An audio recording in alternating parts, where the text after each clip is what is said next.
Welcome to Off-Grid Victory.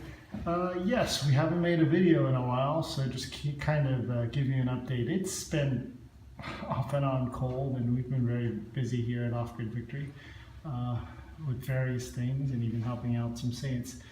And so I haven't really had time to do much work in here, but you can see all the drywall's up, and the laborious work of spackling mudding has begun. So I'm taking my time with it because I really like nice even finishes. I really don't like that popcorn stuff on walls because to me that's just, yeah, it doesn't look clean. It's a little amateurish. At any rate, my own opinion on that.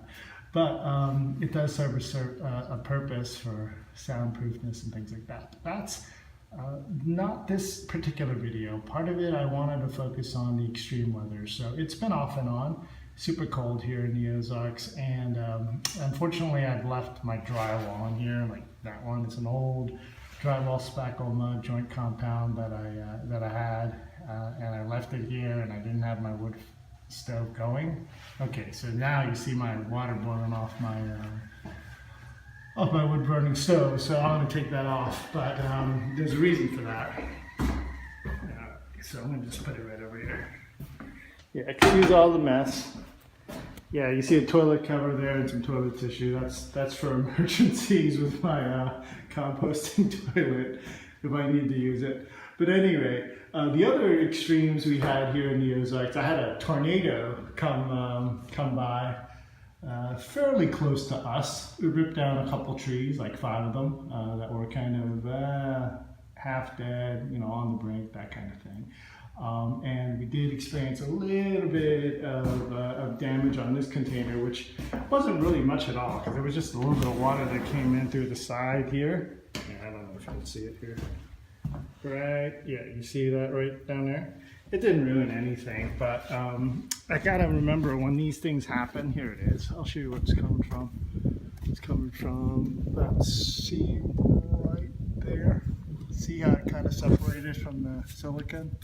Yeah, that's an easy fix. But anyway, I did want to show you that because, yeah, these containers are pretty good, but obviously once you cut them, you got to watch out for the joints. And all the joints held up pretty well in really hail and tornado weather. And like I said, the only little part that kind of did any kind of damage was that little seam, which I'll just throw some silicone on there and we're good to go again.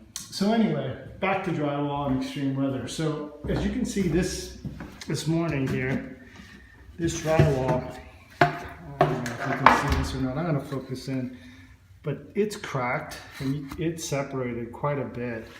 And so, and it's dry here, obviously, things like that. So you don't have to throw this away. And this is why I have a boiling kettle of water here. Let me show you. So what I'm going to do is take that boiling water and just pour a little bit on there to help it unfreeze. I'm going to let that sit for a little while, and then I'm going to mix it up. Probably. You know what? It's a little too hot. Leave it on there. Okay. Excuse all this camera work.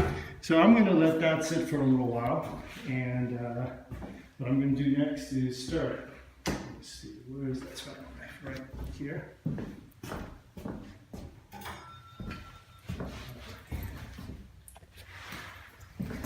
And so if you let this sit, and you see it's kind of messy looking, it's kind of getting goopy, but it's completely frozen underneath. So if I let that sit and thaw out here, it's looking chalky at the moment, but believe it or not, if you leave this long enough, it will seep through and it will start getting to the consistency you need in order to use it again.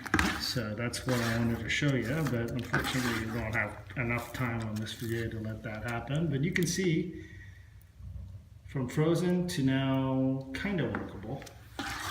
And then what I'll do is a little later on, I'll come back to this after I let this sit in the sun a little bit and next to the stove.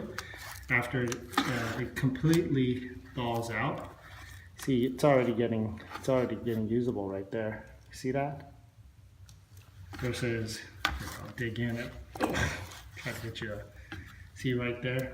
See, like that was completely frozen before, and totally not usable. But now it will be usable after a little while, after letting it sit here in some hot water and playing with it. And ultimately, like I said, what I'll do is run a mixer through this, and I'll have usable joint compound again to do the rest of this work.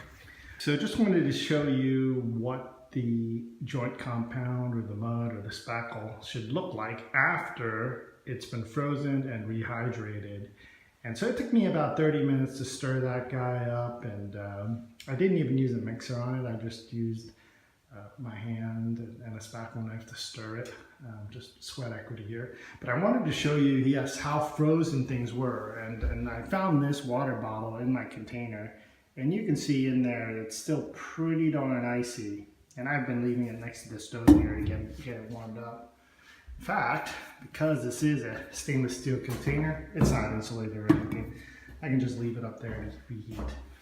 But what I wanted to show you with the spackle or the mud is that. So look at this joint compound. It's pretty good. Now I can use this thing, and I'm really just skim coating the final layers onto my drywall, as you can see over there. Yeah, so I really don't need I don't need this to be super thick. In fact, light like this works well. And as this stove here continues to burn, well, that's going to dry this out even further. So it's nice and workable now, pliable, ready to use. And yeah, so you don't have to throw away joint compound that has been frozen or cracked and looks kind of unrecoverable. You can just add some hot water and let it sit for a while, stir it, and you'll get this, you'll get it back. And so yeah, nothing goes to waste off grid. Sure.